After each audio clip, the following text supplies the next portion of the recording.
கிண்ணத்தில் அரை டம்ளர் பாசிப்பருப்பு எடுத்திருக்கேன். நீங்கள் எந்த பருப்பு வேணாலும் யூஸ் பண்ணிக்கலாம். அதை 2-3 வாட்டி நல்லா தண்ணியில் வாஷ் பண்ணிவிட்டு அதுக்கப்புறமா இந்த மாதிரி நல்லா குழைய வேக வச்சு எடுத்துக்கோங்க.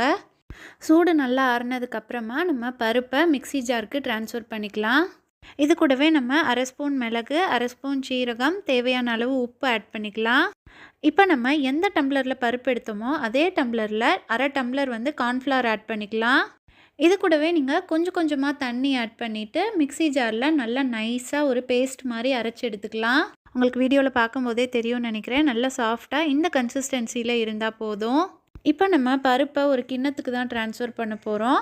அந்த பருப்பு நம்மளோட கிண்ணத்தில் ஒட்டாமல் வரணுங்கிறதுனால ஃபஸ்ட்டு இந்த மாதிரி ஒரு பார்ச்மெண்ட் பேப்பரை அந்த கிண்ணத்தில் ஃபஸ்ட்டு இந்த மாதிரி போட்டுட்டு அதுக்கு மேலே நம்மளோட பருப்பை நம்ம ட்ரான்ஸ்ஃபர் பண்ணிக்கலாம். இப்போ இந்த பருப்பை நம்ம குக்கரில் வச்சு தான் ஸ்டீம் பண்ண போகிறோம். குக்கரில் ஃபஸ்ட்டு கால்வாசி தண்ணி ஃபில் பண்ணி எடுத்துக்கலாம். அதுக்கப்புறமா இந்த மாதிரி ஒரு சின்ன தட்டை உள்ளே போட்டுட்டு அதுக்கு மேலே நம்மளோட பருப்பு கிண்ணத்தை உள்ளே வச்சிடலாம். ஸ்டீம் பண்ணும்போது வர தண்ணி எதுவும் அந்த பருப்பு மேலே சொட்டாமல் இருக்கணுங்கிறதுனால அந்த கிண்ணத்து மேலே ஒரு சின்ன தட்டு போட்டு மூடிடலாம்.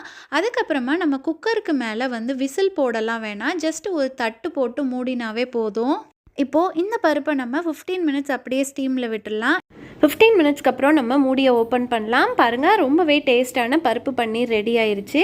சூடு நல்லா ஆறுனதுக்கப்புறமா இதை நம்ம ஒரு தட்டுக்கு ட்ரான்ஸ்ஃபர் பண்ணிக்கலாம்.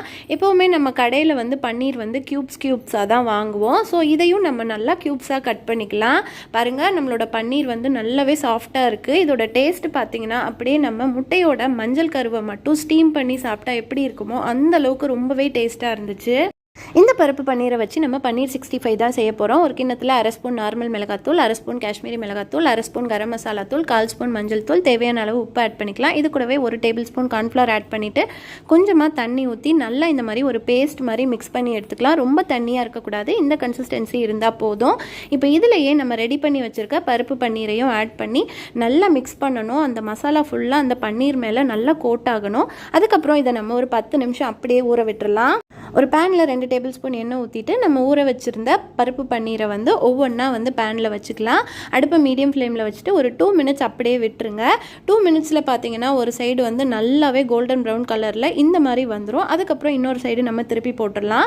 இதே மாதிரி எல்லா சைடும் பொன்னிறமாக வர வரைக்கும் நம்ம ரோஸ்ட் பண்ணி எடுத்தால் போதும். ரொம்பவே டேஸ்ட்டான பருப்பு பன்னீர் 65 ரெடி ஆயிரும். உங்களுக்கு பார்க்கும்போதே தெரியும்னு நினைக்கிறேன்.